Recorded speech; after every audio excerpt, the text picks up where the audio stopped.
friends, I am Vandana Rawal from National Innovative Education Academy. I hope you and your family is fit and fine. Please take care, wear mask, wash your hands again and again. So students, today we all are going to start our history class 6 chapter 1, that is what, where, how and when. Basically history आपके लिए 6th class में एक तरीके से new subject होगा. तो आपको पता है हिस्ट्री क्या होता है, व्हाट इज़ हिस्ट्री. हिस्ट्री होती क्या है? The subject in which we study about our past, जिसमें हम अपने पास्ट के बारे में पढ़ते हैं, मतलब जो हमारा बीत चुका है, मतलब आज से बहुत साल पुरानी बातें थी जिसमें हम अपने पास्ट के बारे में पढ़ते हैं. हिस्ट्री के भी 3 पार्ट्स होते हैं. एक होता है मिडीवल, मॉडर्न एंड एंशियंट में हम पढ़ते हैं अपनी पुरानी हिस्ट्री, बहुत ज़्यादा पुरानी. ठीक है. मॉडर्न में मतलब कि अभी की, जैसे कि अपनी मॉडर्न हिस्ट्री में आएगा कि अभी जैसे कोविड से रिलेटेड ये हमारी मॉडर्न हिस्ट्री हो गई. और मिडीवल मतलब कि बीच की हिस्ट्री, मतलब कि आप समझ लो 1999 की, मतलब हाँ अप्रॉक्स 2001-2000 ये हमारी मिडीवल हिस्ट्री में आएंगे. Okay. So we are going to start our chapter, that is what, where, how and when. Yesterday you listened the radio, watched the television, but today you remember what you watch or what you listen on the radio. But if I will ask you that 1 year ago on this date what you have done, so did you remember it? No na. अगर मैं आपसे ये पूछूं कि आप इस दिन पिछले साल क्या कर रहे थे, अगर ये आपको बर्थडे वगैरह नहीं होगा, मतलब कोई स्पेशल ओकेजन नहीं होगा, तो आपको याद रहेगा क्या? नहीं. So question arise here, how could anyone know that what could happen so many years ago. मतलब कोई कैसे पता लगा सकता है कि इतने साल पहले क्या हुआ था. Let us see how it can be done. अपन ये देखेंगे कैसे पता लगाया जा सकता है. ओके. लोग 100,000 साल से पहले से रिवर्स के किनारे रह रहे हैं. पहले लोग सेटल हुआ करते थे रिवर्स के पास. क्यों? क्योंकि उन्हें पानी चाहिए होता था अपने सर्वाइवल के लिए, अपने काम के लिए. अब जीने के लिए उन्हें पानी तो चाहिए. और उनको अपने अगर कपड़े वॉश करने हैं, मतलब कुछ भी काम हो, उनको अपना पानी चाहिए होता था. इस वजह से लोग जो रिवर्स के किनारे वगैरह रहा करते थे पिछले साल.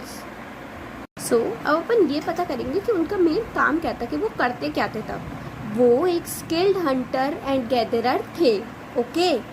वो या तो एनिमल्स को हंट करते थे फिर उसे खाते थे, या फिर वो पेड़ों से फ्रूट्स, वेजिटेबल, फ्लावर्स को तोड़कर गैदर करते थे, इकट्ठा कर देते थे, या फिर वो खाते, मतलब अपने खाने के लिए इकट्ठा करके रख देते थे. ओके.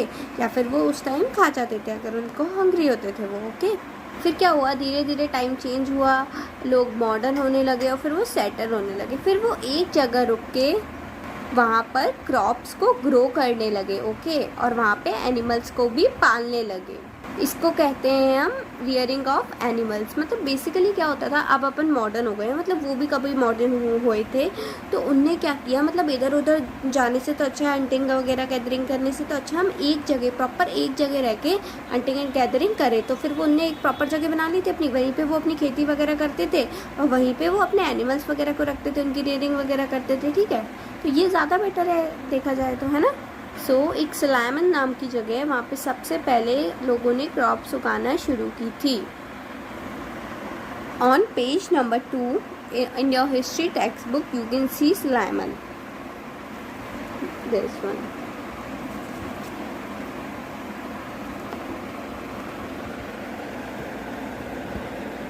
ओके. अगर हम आज के टाइम से देखें तो फिर ये इंडिया में नहीं आता, बट उस टाइम पे ये इंडिया में ही आया करता था सलामन.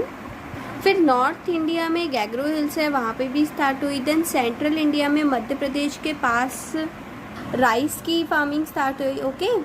मध्य प्रदेश के पास एक विंध्या रेंज है, वहाँ पे 1200 ईयर्स अगो कुछ नई सिटीज़ आई. कहाँ पे? इंडस और उसकी ट्रिब्यूटरीज़ के पास. ओके. मतलब कि जो इंडस है ना और उसकी ट्रिब्यूटरीज़, अब ट्रिब्यूटरीज़ बड़ा वर्ड है, so don't be confuse. Tributaries का मतलब बहुत सिंपल होता है, मतलब कि जो स्मॉल स्मॉल रिवर्स होती हैं ना, जो मिक्स हो जाती हैं बड़ी बड़ी रिवर में, उससे अपन कहते हैं ट्रिब्यूटरीज। ओके, जो small rivers are called tributaries. So the earliest city establish along the bank of river Indus and its tributaries. तो न्यू सिटीज एस्टैब्लिश हुई कहाँ पे? इंडस पे और उसकी ट्रिब्यूटरीज के पास। ओके, सो अपन थोड़ा और पीछे चलते हैं। 2500 years ago पहले cities also settle around the Ganga river and its tributaries। cities Ganga river के पास और उसकी tributaries के पास भी settle हुई 2500 years ago पहले, और वहाँ पे किंगडम भी फॉर्म हुआ जो कि गंगा की ट्रिब्यूटरी है सोन, उसके पास, दैट इज मगध, जो आज के बिहार में आता है। Magadh now in Bihar was one of the most important kingdom along the river Son, a tributary of Ganga। So cities तो बन गई थी, अब किंगडम बनने लगे, लोग राजा बने और उन्होंने अपने किंगडम्स बनाने धीरे धीरे स्टार्ट कर दिए थे।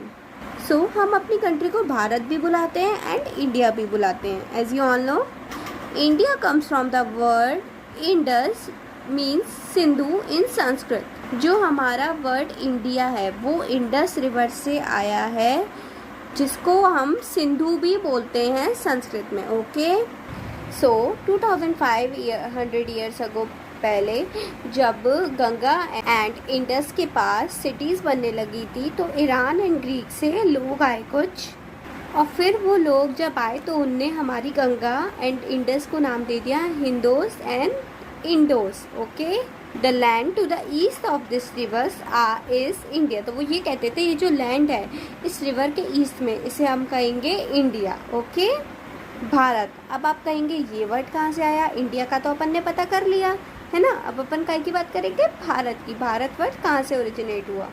सो Bharat word was used in Rigveda for a group of people who live in north west. जो भारत वर्ड है वो ऋग्वेदा में यूज़ किया गया है, किनके लिए? कुछ ग्रुप ऑफ पीपल के लिए जो कि नॉर्थ वेस्ट में रहते हैं। Later it was use for whole country, फिर बाद में उसे पूरी कंट्री के लिए पहचानने लगे नाम से। ऋग्वेदा अर्लीस्ट कॉम्पोजिशन इन संस्कृत 3500 ईयर्स अगो ऋग्वेदा की अर्लीस्ट कॉम्पोजिशन हुई थी संस्कृत में। सो उस टाइम पे हमारे पास मीन्स ऑफ ट्रांसपोर्ट तो कुछ था ही नहीं, तो लोग ट्रैवल कैसे करते थे? Think on their foot. But why did they travel? उन्हें ट्रैवल करने की ज़रूरत ही क्या थी? It is very necessary for them because for their livelihood, उनका खुद का जीने के लिए, उनको कुछ खाने के लिए, पैसे कमाने के लिए, मतलब कुछ तो उन्हें करना ही पड़ता था। टू कॉन्क्योर अदर लैंड, दूसरों का लैंड हथियाना के लिए। पिछले अब अपन ने पढ़ा था कि अलग किंगडम स्टैब्लिश होने लगे थे, तो अब एक राजा को अपने किंगडम से तो शांति मिलती नहीं थी, अब उसको दूसरों का भी लैंड हथियाना है, तो अब वो किसी ना किसी को बेचता था कि आप जाओ ऐसा ऐसा करो। इस वजह से भी लोग ट्रैवल करते थे। To escape from natural disaster, natural disaster से बचने के लिए, नेचुरल डिज़ास्टर जैसे कि अर्थक्वेक, फ्लड एक्सेट्रा, इनसे बचने के लिए भी लोग इधर उधर चले जाते थे कि यहाँ पे सेफ़ नहीं है तो हम फिर दूसरी जगह चले जाते हैं, यहाँ पे तो आ ही नहीं सकता है ना। एंड ऑल्सो फॉर ट्रेड पे के लिए भी जाते थे, क्योंकि ट्रेड में बहुत ज़रूरी था उनके लिए, क्योंकि वो बेचेंगे नहीं तो फिर खाएंगे क्या, है ना। जो अपनी चीज़ बेचेंगे तभी तो उन्हें दूसरे की चीज़ मिलेगी। Also religious teachers travel to preach their teachings, जो रिलीजियस टीचर्स हुआ करते थे वो ट्रैवल इसीलिए करते थे, अपनी जो टीचिंग्स है, अपनी जो मतलब उनकी जो साधु संत की वो नहीं होती, मतलब जो ज्ञान वगैरह वो बांटने के लिए, मतलब वो इधर उधर फैलाने के लिए कि मतलब लोग इतने ज्ञानी हो जाएं कि मतलब उन्हें नॉलेज हो भगवान वगैरह के बारे में, इस वजह से।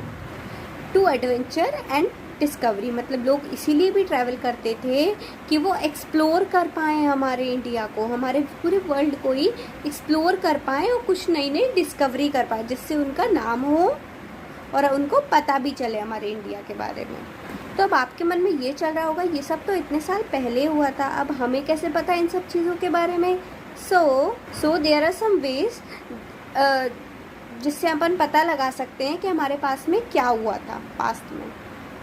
सो read the books that are written a long time ago are called manuscript. So आप ना ऐसी बुक्स पढ़िए जो बहुत टाइम पहले लिखी हुई हैं, जिन्हें अपन मैन्यूस्क्रिप्ट्स कहते हैं, ठीक है। तो उससे भी आप अपने पास के बारे में पता लगा सकते हो।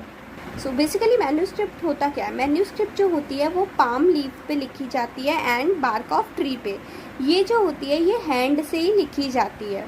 दीज आर वेरी पेरिशेबल, ये काफ़ी पेरिशेबल होती है। अगर इंसेक्ट्स वगैरह इन्हें खा ले तो ये पूरी डैमेज हो जाती है, क्योंकि ये बहुत हल्की उस पर लिखी जाती है पाम लीव्स वगैरह पे, तो एक डिस्ट्रॉय भी हो जाती है एंड समटाइम सर्वाइव भी कर जाती है। कुछ सर्वाइव कर गई हैं तो उनके बारे में हमें पता भी चला है कि हमारे पास में ये चीज़ें थी पास्ट में, ठीक है, और कुछ नहीं सर्वाइव कर पाई तो कुछ चीज़ें हमें पता भी नहीं चल पाई हैं।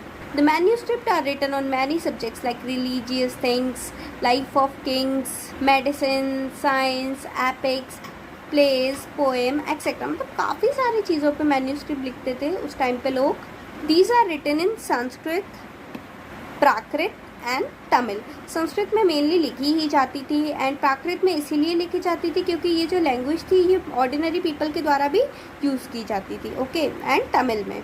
So the word manuscript come from the Latin word that means manu means hand, okay students। तो अब अपन इंस्क्रिप्शंस के बारे में पढ़ेंगे। What is an inscriptions inscription is a writing on a hard surface like stone और metal. Inscription एक writing होती है जो एक कोई हार्ड सरफेस पे लिखी जाती है, जैसे कि स्टोन पे या फिर मेटल पे। आपने अगर सन टेम्पल ग्वालियर में देखा होगा तो आपको पता होगा कि यहाँ पे जो दीवारों पे ना वहाँ पे कुछ लिखा हुआ है। वो काय पे लिखा हुआ है? पत्थरों पे। अभी तक मतलब जब वो बना था तब से लेके अब तक वो इतने अच्छे से विजिबल है ना कि मतलब जिसको वो लैंग्वेज आती है वो एकदम आराम से रीड कर सकता है। सो इस पे लिखा क्या जाता था? इंस्क्रिप्शंस में लिखा क्या जाता था? So they wrote things about the king's order, victories in battle, etc. मतलब कि जो किंग्स के ऑर्डर होते थे, जैसे किंग ने कोई ऑर्डर दिया उसके बारे में लिखेंगे उसमें इंस्क्रिप्शंस में, या फिर कोई विक्ट्रीज में कोई विक्ट्री हुई है बैटल में, कोई जैसे कोई एक किंग और दूसरे किंग के बीच में बैटल हुई तो फिर जैसे ये वाला फर्स्ट वाला किंग जीत गया तो वो अपनी बैटल के बारे में अपनी इंस्क्रिप्शंस में लिखवाएगा, ओके। सो स्टूडेंट्स अब अपन कुछ इंपॉर्टेंट टर्म्स के बारे में पढ़ेंगे। So first one is archaeologist. So the archaeologists study about the manuscript, inscriptions, paintings, building and sculptures. ये जो आर्कियोलॉजिस्ट हुआ करते थे ये हमारी मैन्यूस्क्रिप्ट को पढ़ते थे, इनका पता लगाते थे कि इसमें लिखा क्या है, इंस्क्रिप्शंस के बारे में, और बिल्डिंग्स होती थी कि कितने पुरानी बिल्डिंग है, किसने बनवाई है, इसका सिस्टम क्या है बिल्डिंग का, ठीक है, कुछ स्कल्पचर्स के बारे में, और ऑल्सो जो पेंटिंग्स होती थी उसके बारे में। पेंटिंग्स ये बनी है तो ये बता क्या रही है, ये पेंटिंग बताना क्या चाह रही है, क्यों बनाई गई है। तो जो आर्कियोलॉजिस्ट थे उनका बेसिकली यही काम होता था। बेसिकली वो हमारे ना पास्ट को डिसिफर करते थे, okay. They also explore and excavate, dig under the surface of the earth to find out bones, tools, weapons, pots, purse, ornaments, coins etcetera.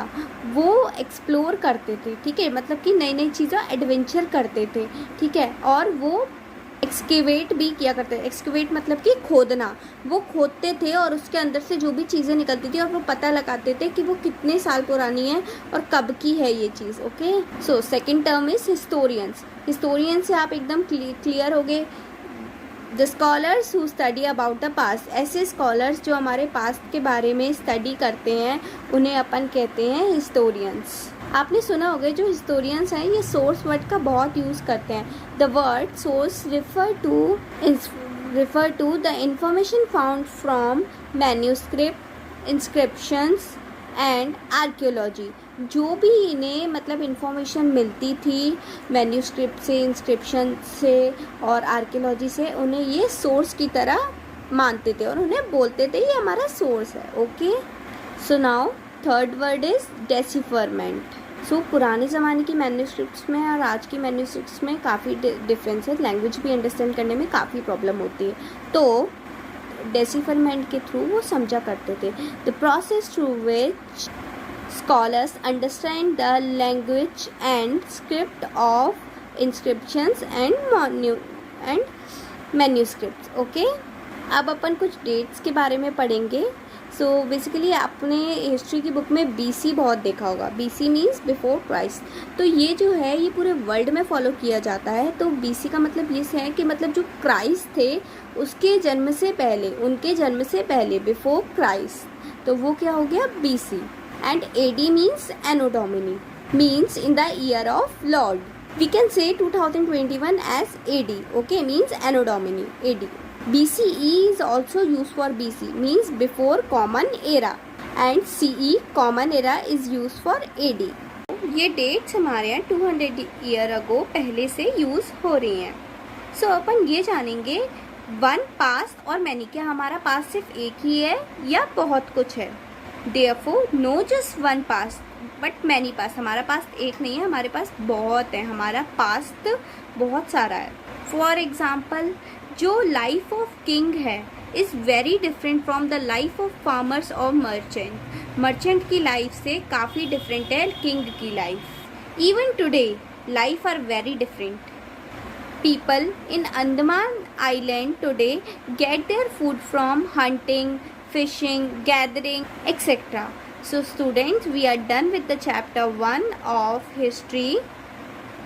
So I have a question for you, that on which thing the manuscripts are written.